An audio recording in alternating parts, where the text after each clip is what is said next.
forecast first. Sponsored by Matex Heating, Cooling, and Plumbing. Well, it's been a nice day across central Illinois. Let's take a look at the time lapse, a mix of sun and clouds. This is from our Roofing Dog INET Flooring America camera there in the capital city. You can see those clouds, those fair weather cumulus clouds, we call those. And again, you know, just almost perfect out there. Temperatures up a little bit today, but you're going to really enjoy what we've got for you the next couple of nights. Clear skies out there again. Temperatures in the low and mid 80s right now. 80 Bloomington, 82 in Lincoln, 81 in Decatur. But we will watch temperatures tonight fall off after that sun sets. We're hitting the 60s by 11 o'clock. 50s tomorrow morning. A couple of nights you might be able to open up the windows. We'll talk about that coming up. WCIA 3 News starts right now. Now on WCIA 3 News. Financial aid for college is supposed to go to those in need. How some are scamming even the U of I to get that money to get in. Coal ash pollutes some Illinois rivers. Why that's about to change. Drive like that's your family member on the side of the road. And Scott's Law was put in place so you move over. It's going to be more costly if you don't. You're watching your local news leader. This is WCIA 3 News at 6. Kind of upset to know that you're kind of cheating the system.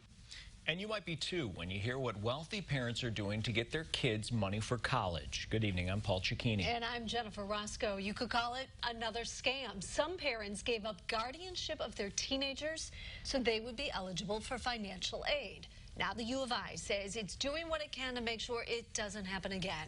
WCIA 3's Jamie Mays live on campus. Jamie, this is not playing fair, and it's taking away money from kids who really need it. That's right, Jennifer. Earlier today, I spoke with the family who says they're still trying to figure out how they're even going to get the money to afford to attend a university like this. Now, the school says they're not going to stand by and let this continue. These students are touring campus, some with big dreams of one day becoming an Illini. But there's a question on many of their minds. How are we going to afford this? There are other options. There's scholarships. But what about no longer being legally responsible for your kids? The U of I says last year it became aware of a pattern. Parents from wealthy areas in the Chicago suburbs were transferring legal guardianship of their children during their senior year of high school. That makes them eligible for significant need-based grants they otherwise wouldn't be able to get. Wealthy families, I feel like they're gaming the system. You know, they're working through a loophole. That's something Elizabeth Soteropoulos says she's seen happen as an owner of Illini Tutoring.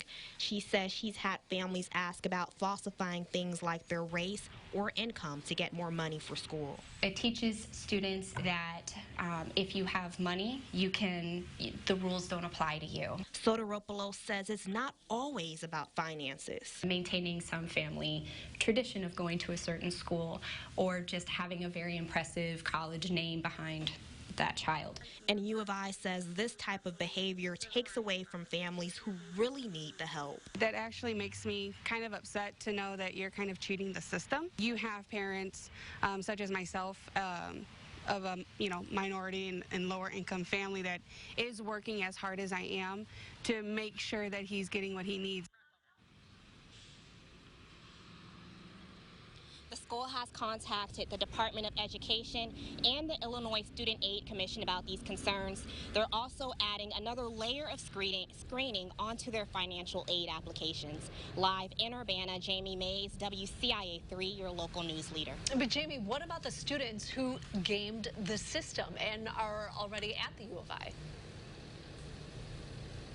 Right, Jennifer. The school is going to look at all of the students who had some type of transfer of guardianship, and those that they find don't need the help, they can stop them from getting institutional aid, but the school cannot stop them from getting any type of federal aid. Jennifer? All right, Jamie, thank you so much. Other news now, the Macon County Sheriff's Office is investigating a former superintendent. Dan Brew resigned as superintendent on Friday. His resignation letter is posted on the district's website. It says, quote, "I hope this notification will allow Meridian to find a replacement for my position in a timely manner. I apologize for putting the district in a poor light and hope the district can move on from this ordeal." The Macon County Sheriff's Office said they couldn't comment because this is an ongoing investigation. We also reached out to Meridian school board members. They're not saying anything either. The city of Pana is rallying this week after the 4-year-old son of high school football coach Trevor Higgins died Sunday. Members of the community are already finding ways to try and help the family. All profits from homestyle ice cream are being donated, and over $1,000 have been raised by the tropical snow. Volleyball coach Missy Adey says it's amazing seeing the humanity in the city. When we rally around someone, it's amazing. It's very humbling to see the different businesses in town just coming together to raise money for a family that's going through such a tragic loss. Car decals will be sold to benefit the family. The football team will wear a Play for Evan sticker on the back of their helmets all year. The players say they've dedicated the season to his memory. We have new details about a multi-vehicle crash on Saturday. The Champaign County coroner says a teenager involved in that wreck died. It happened on I-74 near the Illinois-Indiana border. Police say a truck driver failed to slow down because of slowed traffic. Jasmine Morris from Ambia, Indiana, died yesterday from her injuries. The death is under investigation by the coroner's office and the Vermilion County Sheriff's Department in Indiana. We have a follow-up out of the Capitol. State police push the importance of the move-over law on a daily basis. Now, the punishment for violating it became a lot stricter. Governor Pritzker signed a bill today amending the original Scott's Law. The end goal is to keep you safe. WCIA 3's Cole Henke is in our Capitol newsroom. Cole, so what kind of changes does this new bill make? All of the fines and penalties with Scott's Law have increased. Today I spoke with local first responders to see what kind of effects they think this could have on drivers.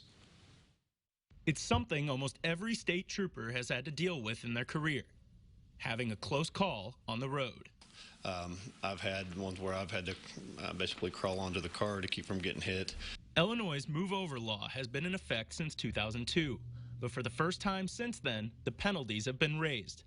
First-time offenders will be fined $250 instead of $100. Repeat offenders will be fined $750. Hopefully that's a deterrent, but part of this legislation puts money into a fund for a Scott's Law fund for driver educational materials. So hopefully we can educate the public as to why this law is in place. Before signing the bill today, Governor Pritzker called on people to not endanger the lives of law enforcement by driving distracted. The people of Illinois get to live their lives because law enforcement officials go to work each day risking theirs. State police have spent this entire year educating the public on the importance of Scott's Law. The push began after 2 troopers were killed as a result of Scott's Law violations only days apart. While not every driver gets over, first responders are seeing some changes on the highway.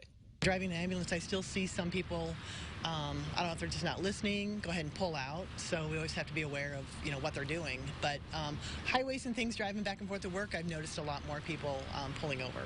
It seems, in my experience, it seems to be getting better, but until everybody moves over, it's not going to be safe for any of us on the road. ISP is hoping that with the increased penalties and these new educational materials, moving over on the highway will become second nature. All of the effects from this bill go into effect immediately. Jennifer? All right, thank you, Cole. When it comes to coal ash, Illinois leads the way. What the governor did today to try and clean it up. Also tonight. We lost more men than anybody else. And that includes the Arizona at Pearl Harbor. How this Indianapolis survivor remembers that sinking 74 years ago today.